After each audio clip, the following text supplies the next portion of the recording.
Kathy Engelbert to no longer be the commissioner to be part of the deal. Now, we don't know exactly if she's still going to be there after this deal gets signed.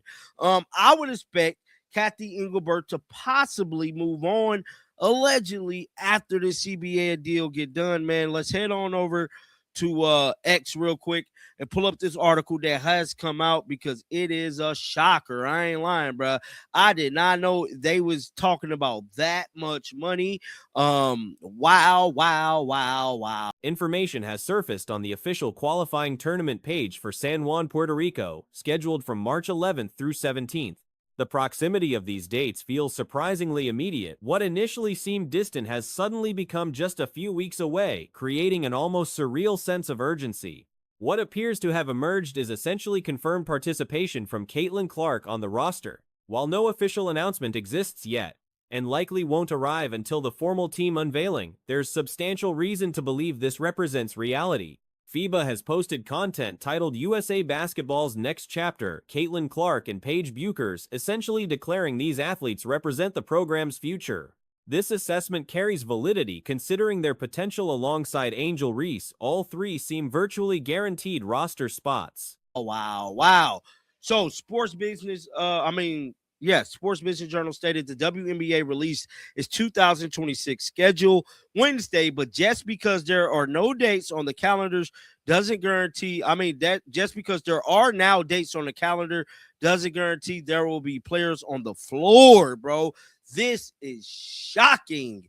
It says inside the WNBA's $700 million plus pay divide with players union. Any scenario where these players don't make the team would qualify as genuinely shocking, particularly for qualifying rounds where nations rarely deploy their absolute strongest lineups. Bringing elite veteran players to qualifying tournaments happens extremely infrequently across international basketball. The standard approach favors giving younger athletes valuable experience. This situation aligns perfectly with that philosophy. Clark requires competitive repetitions heading into the season. Buchers similarly needs game action. Plus pay divide with players union, bro. Let's pull up this article because this right here is going to tell us everything we need to know. So the article goes on to say, months into CBA negotiations, the WNBA team and athletic union representatives agree on this. For the first time, women's basketball players' pay should be directly tied to the money their league earns. Then come the details. In them, the Devils from the debate. A month after, both athletes will absolutely want participation opportunities, especially considering the timing immediately follows unrivaled competition. Young players consistently seek these chances. Reese particularly needs competitive rhythm entering the regular season. Some roster attrition appears probable. Athletes who skip the training camp likely won't desire participation. Sabrina Ionescu probably won't seek involvement. In them, the Devils from the debate. A month after the most recent proposal was shared on the sides disagree over both the type of formula that should be used to set compensation and exact numbers to plug into, according multiple sources familiar with these talks. Now, the latest offers have been framed using the teams, the league's gross revenue. Now, we know the women has been wanting to get what their piece of the pie, they say. Now, the WNBA has now created its own. Aja Wilson similarly seems unlikely to participate. Brianna Stewart faces injury complications. Veteran stars generally avoid these lower-stakes competitions. Chelsea Gray represents an interesting exception. Her unrivaled experience has showcased an evolved version of her game, though elite shot-making ability was always present dating back to the 2022 playoffs. Gray's positional identity has fundamentally transformed. Created its own proposal model. While its latest offer would give players the equivalent of 70% of net revenue based on current projection, rising from 65% to 80% over the course of the deal. Then it goes on to say, in response to reporting, the WNBA proposal will lead to significant losses for the league. Now, that's what they've been saying, right? They've been saying, hey, if we give y'all what y'all want, we ain't going to have She no longer operates as a traditional point guard. Her current role positions her more realistically as a small forward or power forward, though even calling her a small forward requires generosity. She predominantly plays power forward minutes, which presents no issues whatsoever. Her effectiveness as a small ball four remains incredibly high, regardless of contrary opinions. Her skill set genuinely translates to that position exceptionally well. Returning to the FIBA post featuring Clark and Buchers, when the international governing body publicly promotes specific athletes as team members, that essentially guarantees their inclusion. If we give y'all what y'all want, we ain't gonna have no money. Now we know the WNBA has been working pretty much being what I'm about to say, bankrupt. Basically, they in a loss. I think they lose anywhere from $50 to $70 million every WNBA season. Now, at this top part right here, it said the two offers remain far apart in its projected salary figures, though not as far apart as earlier suggestions. Over the course of the potential CBA, perhaps a minuscule 1% possibility exists they don't make the final roster, but realistically, FIBA wouldn't publish this content without certainty. They're not creating promotional material around players with questionable selection odds. There's undeniable substance and validity behind these indications. Organizations don't generate hype around borderline candidates like potential invitees who performed inadequately at camp. They won't promote players like Sonia Citron despite her name recognition if she's not roster-bound. The promotional strategy focuses on athletes who generate viewership and who genuinely rank among the superior talents available. As far apart as earlier suggestions, over the course of the potential CBA, the union's proposal would likely see more than $700 million extra flow to players compared to the league's latest offer. So $700 million is on the table here, bro.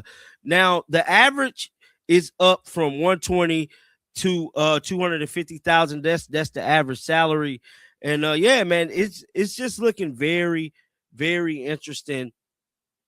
Everything that has. Nobody with reasonable basketball knowledge questions whether Clark and Buchers will make this roster, aside from the most extreme detractors. Even typical skeptics merely speculate about bench roles versus starting positions. Both athletes are definitively making the squad. Regarding potential bench scenarios, if Clark comes off the bench for anyone, it would stem from organizational loyalty toward Chelsea Gray rather than merit-based evaluation. Conventional wisdom suggests Clark and Buchers compete for the point guard spot, but reality indicates they should start together at the 1 and 2 positions. They operate at different positions with different stylistic approaches. Thing that has transpired with this CBA agreement, I'm glad that we're starting to get a little bit more information about this, exactly what they're doing. But at the end of the day, man, we need to have a season done, bro. We need to have a season for sure.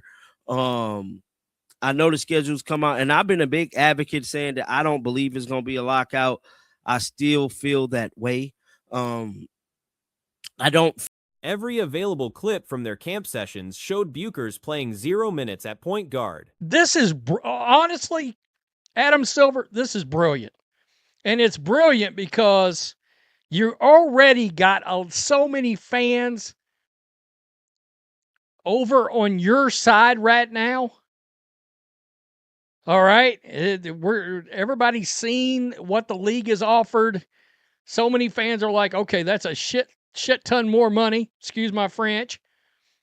And now you drop the schedule to get all the fans. Obviously, FIBA wants generating excitement around this tournament. Universal agreement should exist that these qualifiers will shatter viewership records for this competition tier. This will become the most watched qualifying tournament in basketball history across any era. One complication involves potential viewing restrictions. There's a possibility requiring payment through Courtside 1891 or similar platforms, the same service used for accessing EuroLeague content. Having to pay for access will frustrate some fans, though many will absorb the cost anyway rather than seeking alternative streaming methods. To get all the fans worked up into a lather. I see what you're doing, and I like it. I got to be honest. You get the fans excited, it puts the target right back on the players oh, you better sign this thing. Y'all need to sign this so we can get to this schedule and get the plan. Guys, last year sucked. Let's just keep it real. The upcoming weeks promise entertainment value leading into simultaneous free agency activities. Multiple players have expressed dissatisfaction regarding the schedule release, raising questions about the season's certainty. However, realistic assessment suggests a season will definitely occur. The athletes aren't foolish enough to sacrifice their earning potential. Players will continue negotiations until resolution, potentially accepting even a one-week season delay if necessary. Too many athletes currently earn substantially more compensation than alternative opportunities could provide. Guys, last year sucked. Let's just keep it real. It sucked. Caitlin Clark was hurt. That was not what we signed up to watch. But this year, because of the World Cup, we're going to get, provided these hateful players don't knock Caitlin Clark out of the games again, we've got a chance to get Caitlin Clark with more Caitlin Clark. Not only Caitlin Clark, but Caitlin Clark representing the Fever. Too many players exist in that financial position to credibly threaten walking away from the season entirely. Unfortunately for the Players Association, their negotiating leverage has diminished somewhat. The power dynamic has shifted measurably. Speculation persists about these athletes' actual participation and whether any players might genuinely sit out the season over contract disputes. Realistic projections indicate Buchers and Clark remain guaranteed for team inclusion. Their selection carries near absolute certainty. Not only Caitlin Clark, but Caitlin Clark representing the Fever and the United States of America in the World Cup. This could be glorious. Let's start here. Erica F455 posted this. Go follow. This is the new State Farm. Where's Caitlin Clark? Wow, I can't believe that worked. Thanks, Jake. State Farm with the assist. All right. New State Farm commercial. Any scenario where announced rosters exclude their names would indicate either injury situations or corporate interference. Perhaps Nike directing Clark away from international play to promote her signature shoe elsewhere. Expectations center on the Nike sneaker debut occurring during this qualifying period. The tournament represents the anticipated first opportunity for Clark wearing her signature model in competitive action, generating additional storyline intrigue beyond the basketball itself. The convergence of international debut, signature shoe unveiling, and generational talent showcase creates unprecedented interest levels for what traditionally constitutes a routine qualifying event. Sophie Cunningham has apparently indicated to Caitlin Clark her intention to continue with the Fever for the 2026 basketball campaign. This development requires examination starting with the Indiana perspective. A new State Farm commercial. WNBA released a statement, folks. Released a statement. WNBA slated to tip off the 30th season Friday, May 8th. With the WNBA tip-off presented by CarMax. It's really good. It's really good. Caitlin Clark and the Indiana Fever hosting Paige Beckers and the Dallas Wings. Recent weather conditions suggest significant snowfall approaching the region. Clark celebrated her birthday yesterday, receiving congratulatory messages from numerous individuals across the nation and internationally, including media personalities and fellow athletes worldwide. Among these birthday greetings, one particular message generated notably more attention than others: Sophie Cunningham's post. Considerable speculation has circulated suggesting the Fever might part ways with Cunningham, or alternatively that Cunningham herself desires departure from the organization.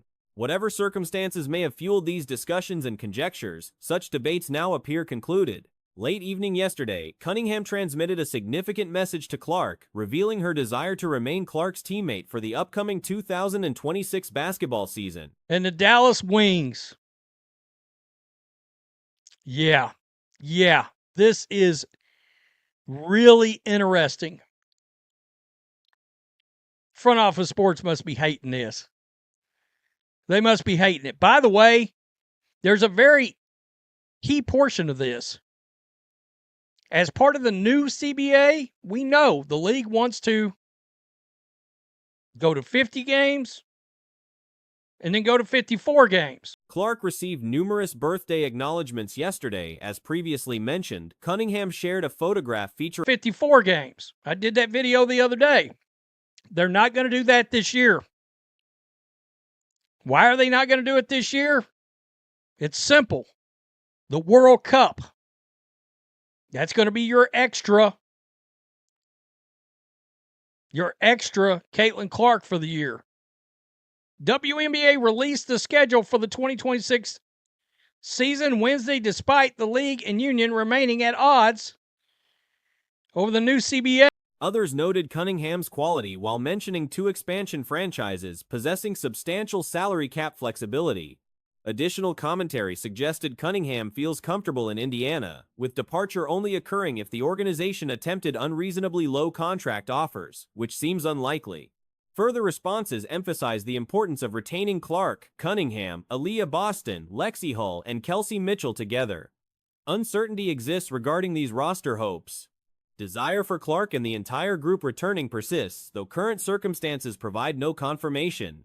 Additional content emerged featuring Stephanie White expressing enthusiasm about coaching against Clark during upcoming competition. Over the new CBA, the 30th season will feature 44 games tipping off May 8th, concluding September 24th, though a work stoppage could delay this. Woo-wee! If them players force a stoppage now, after all these fans are worked up about how excited they are about the season, man, and they probably released this. White identified 3 particularly anticipated matchups. Phoenix, given her off-season residence there, where her children will attend games alongside friends, plus her coaching background including an 8-year championship tenure there, making visits special. New York represents her previous coaching location before joining the Tempo organization, offering opportunities to reconnect with supporters in an excellent arena environment and encounter former players she coached there. Indiana generates excitement because everyone enjoys competing against Clark given her massive following within the league, creating opportunities for players to perform before extremely loud arena atmospheres. White's comments about potentially facing Clark during the 2026 season and returning to New York suggest intriguing matchups ahead. Another headline-generating moment yesterday involved Aaliyah Boston and Lisa Bluter appearing on a panel together, discussing Clark and her birthday celebration.